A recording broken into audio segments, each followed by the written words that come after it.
오늘 설명해 드리는 말씀만 알면 감당할 시험만 허락하시는 사랑의 하나님을 만나실 수 있습니다.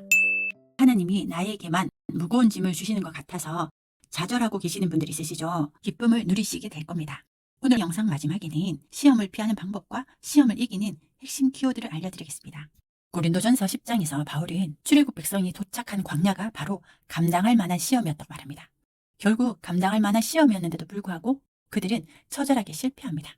여기서 우리는 그들이 실패한 이유를 알면 야단 법석을 떨지 않고 시험을 이길 수 있습니다. 시험에 실패한 이유는 바로 하나님에 대한 실망입니다.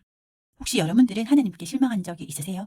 유월절의 기적과 홍해의 기적으로 뚜벅뚜벅 걸어왔는데 도착한 곳이 바로 강자였습니다. 광야였기 때문에 그들은 실망했습니다. 그거 아세요? 성경에서 말하는 시험은요, 굉장히 큰 것이 아닙니다. 어마어마하게 무서운 존재가 나를 짓누르는 것이 아닙니다. 내가 사랑하는 하나님이 고작 광야를 주셨을 때 느끼는 실망이 바로 시험입니다. 내가 원하는 것과 하나님이 내미신 것이 달라서 혼란을 겪을 때, 광야에 내가 원하는 것이 없어서 절망할 때, 그때가 바로 시험의 시작입니다. 이때 우리는 시험을 잘못된 방법으로 해결합니다. 바로 내가 원하고 기대했던 그것을 가지려고 애쓰는 겁니다. 내가 원하던 돈이 없다고 돈이 해결책이라고 말하는 거예요. 나를 도와줄 사람이 없다고 사람이 해결책이라고 말하는 겁니다. 결국 돈과 사람을 집착하는 거죠. 내가 원하는 것을 가지기 위해 노력합니다. 이것이 감당할 만한 시험에 실패하는 진짜 이유예요. 그런데요, 하나님은 우리에게 돈도 사람도 필요 없다고 말씀하시는 게 아닙니다. 하나님은 눈에 보이는 것만 보지 말고 눈에 보이지 않는 것을 보라고 말씀하시는 거예요. 왜요? 겨우 돈으로 해결하면 다시 그 돈은 사라집니다. 겨우 사람을 의지해도 다시 그 사람은 사라집니다. 돈 거리다가 이 사람 저 사람 찾아다니다가 결국 인생이 끝나는 거죠. 우리는 다 그렇게 살아가고 있습니다. 보이는 것에 연연해하면서 끊임없는 굴레 속에서 살아갑니다. 돌아보면 후회만 남습니다. 여러분, 하나님은 우리를 그런 존재로 만들지 않았습니다. 고작 눈에 보이는 것에 사라지는 것에 연연해하는 자로 만들지 않았습니다. 왜요? 우리에게는 모든 것을 해결해주는 보이지 않는 것이 있기 때문입니다. 그게 바로 목표입니다. 꿈입니다. 우리는 그것을 비전이라고 부르죠.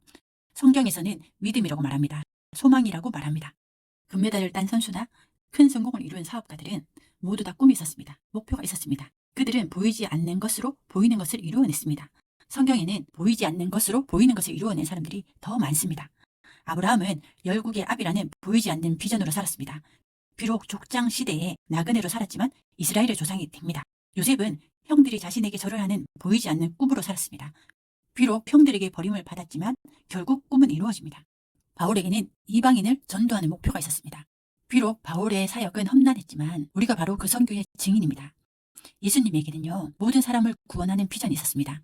비록 예수님 십자가를 지셨지만 구원은 이루어졌습니다. 더 중요한 것은 눈에 보이지 않는 하나님이 눈에 보이는 세계를 창조하셨습니다.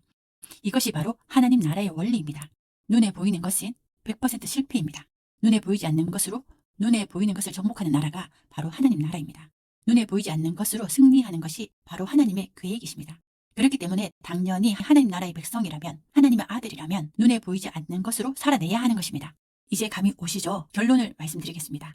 시험은 보이지 않는 것으로 이겨내는 것입니다. 왜냐하면 보이지 않는 것이 더 힘이 세기 때문입니다. 더 영향력이 있기 때문입니다. 보이지 않는 것으로 사는 자는 이런 특혜를 누립니다. 새 힘을 얻으리니 독수리의 날개치며 올라감 같을 것이요, 다른 박질을 하여도 곤비치 아니하겠고 걸어가도 피곤치 아니하리로다. 새 힘으로 살아가는 사람들에게는 모든 시험은 감당할 수 있는 시험입니다. 100% 감당할 만한 시험입니다.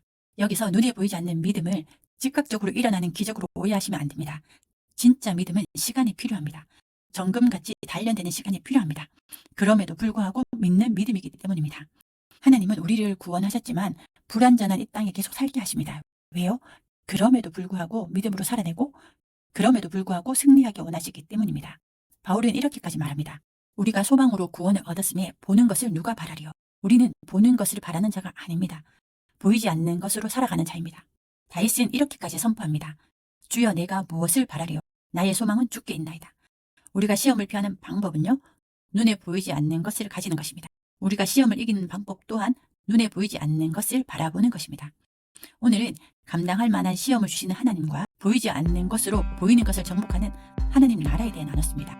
구독하시면 다음 영상에서도 하나님의 자녀로 살아가는 성경 말씀을 나누겠습니다.